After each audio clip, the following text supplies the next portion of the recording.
ready. GMA Road Watch, serbisyong totoo ng GMA News. Bangon na po mga kapuso, 7:01 na po ng umaga. Ito po ang GMA Road Watch. Para sa mga aalis pa lamang po ng kanilang bahay, narito na po mula ang daloy ng trapiko sa ilang pangunahing kalsada sa Metro Manila. Puntahan po natin dito sa may Quezon Avenue ngayon, ano? Nakikita ho natin, base na rin sa report ng 5 mga Wazers na meron ho dyan ang naganap na aksidente. Dito po yan sa may Quezon Avenue flyover, papunta po yan ng monumento. No, pagbaba ay meron ho daw na isang sasakyan na tumumbok po doon sa isang wall doon at ngayon ho ay nagkukos ng napakatinding traffic. Papunta ho yan sa may monumento o northbound lane. Napakatindi ho ng traffic dyan ngayon. In fact, some of them are reporting na ito ho ay standstill na sa kasalukuyan. Ano?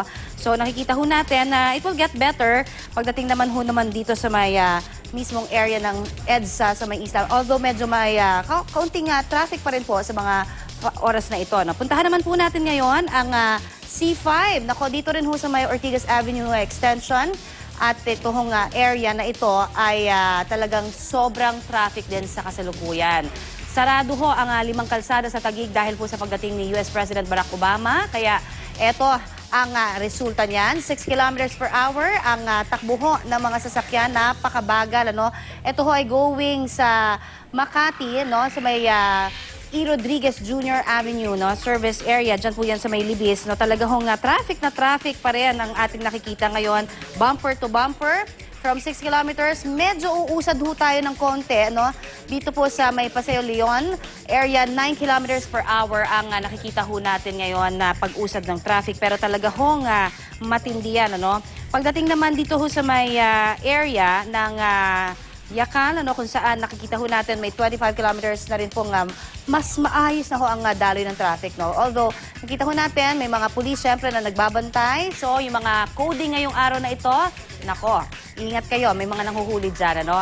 Samantala, silipin na ho natin ngayon ang daloy ng trafiko sa EDSA Cubao. Okay? Nakikita ho natin sa ating right side ng papunta naman sa Makati, traffic, bumper to bumper pa rin po hanggang sa mga oras na ito.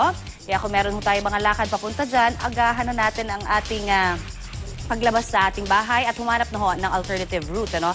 Gamit pa rin ang ating Waze application.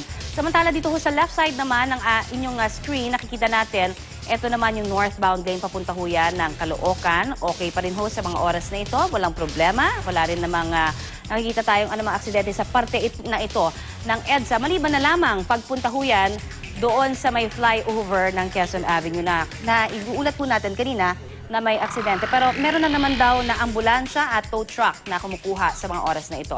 Ito ho ang latest mula naman sa GMA Road Watch. Magplano para sigurado, I am ready. Serbisyong totoo ng GMA News.